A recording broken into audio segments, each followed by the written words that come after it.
interview ko sa group. Okay. Nila. Sure.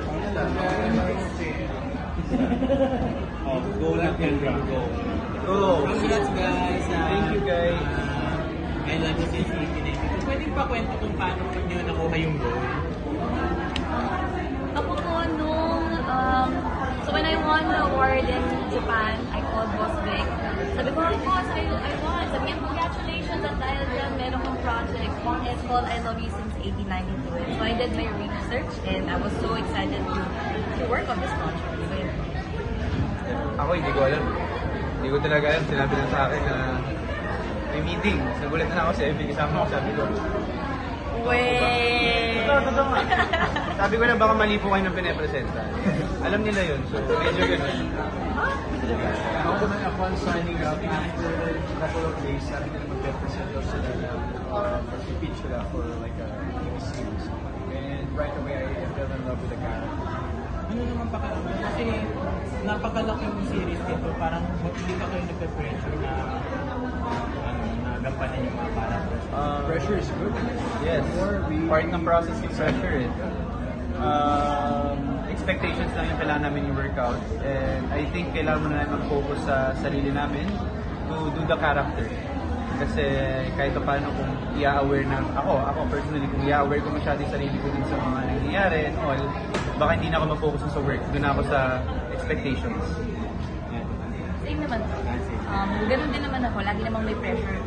Kahit naman hindi hot, bad, or what. Lahat naman ng proyekto may pressure. And so, basta kailangan mo lang galingan and just really be, be sensitive to the people that you're with. Nung hindi pa napupunta sa inyo yung I Love You, meron na ba kayong mga idea? May background na ba kayo tungkol dito? I've never read any wattpad. Ako wala din may idea kasi hindi ako nahilig magbasa. Ako wala po. So paano nyo pinaghandle yung mga characters? Pinasend ko agad yung Wattpad. So, Ako din. nasa plane na ako na, tapos binabasa ko na rin siya. So, ang ganda. I fell in love with it.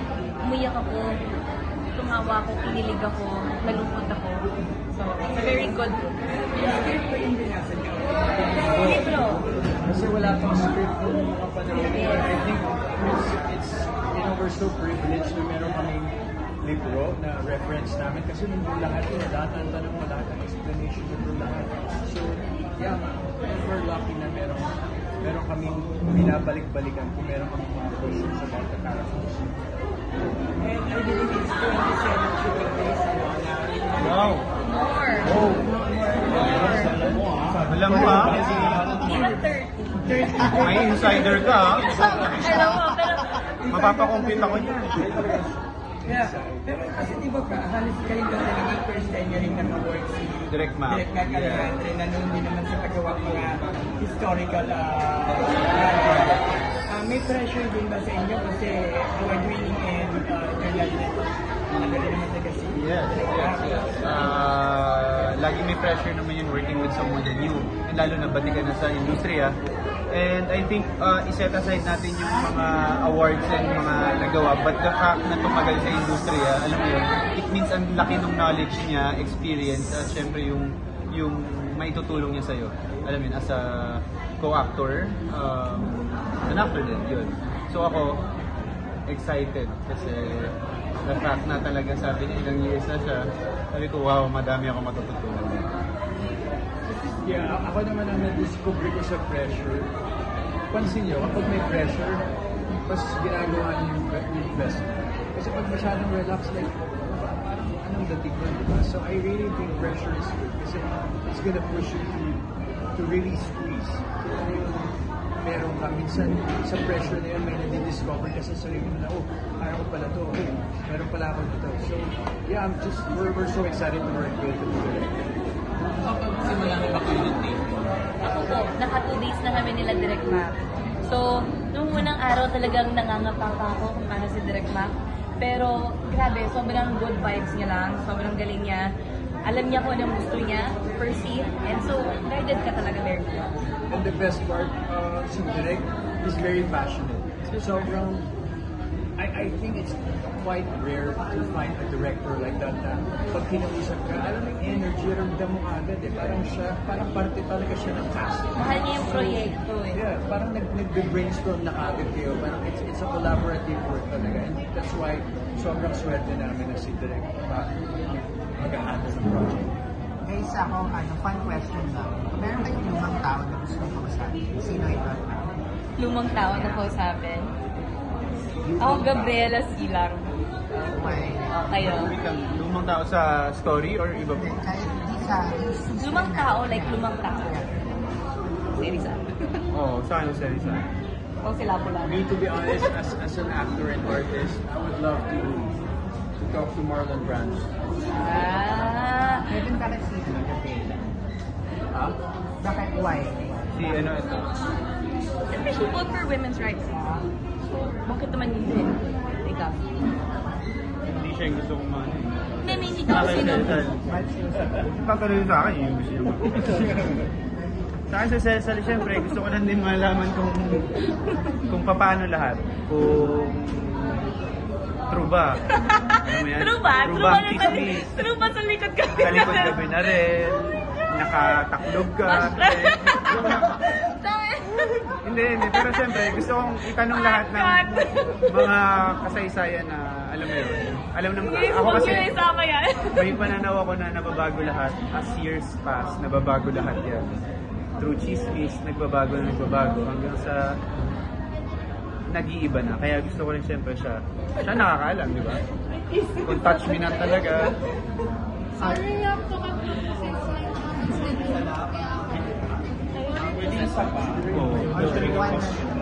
Ano ang intriga question mo? Tatayo ako pag ano, hindi. Hindi kasi like, di ba, like mga Wattpad adaptations and everything. Parang yung mga fans, they have their facts. Yes. Sige na ito yung gusto ko. Sige na ganyan. Kayo ba gano'n ka-important sa inyo yung mga noises na gano'n? Coming from fans na sila yung gusto nilang tumapel sa ganito.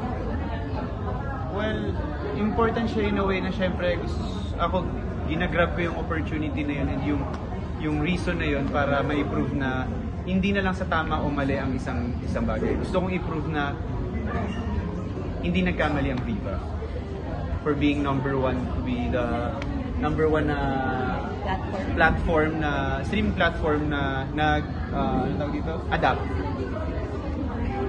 Yeah. I really think there's a reason why we're here. You know, those bosses, Boss Vic and the rest of the team, ang tagal na nila sa industry. Hindi naman, they're so experienced to the point na alam nila kung sino yung mapagkakatuwa. Hindi naman, kunin natin ko just because wala na. So, they see something in us na alam niya na kaya ng tao.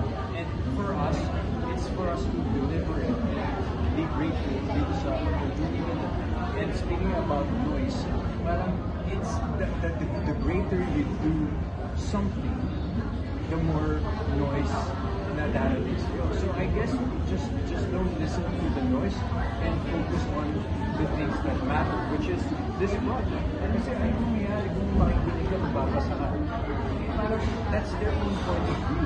So at the end of the day, yeah, we'll just collaborate and give them our best as much as we can. Ako naman nung una, I kept telling everybody na parang, syempre nalungkot ako. Because I think I'm just, a very sensitive person that gets so, easily gets sad. And so, although hindi naman siya bago sa akin kasi, di ba, nagkaroon naman ng The Rain in España, and so may mga pegs na naman before. And it's fine. Ngayon, parang, okay, it's a fuel for me na to be, I don't know, like, galingan ko talaga per scene. So, ngayon okay na po ako. Ngayon, parang, sige, panoorin na lang po natin. Sana panoorin na lang po nila, bigyan nila ng chance to Hello Reasons 1892 adaptation. Ayun, sana ma-enjoy po nila. Maraming salamat po. Maraming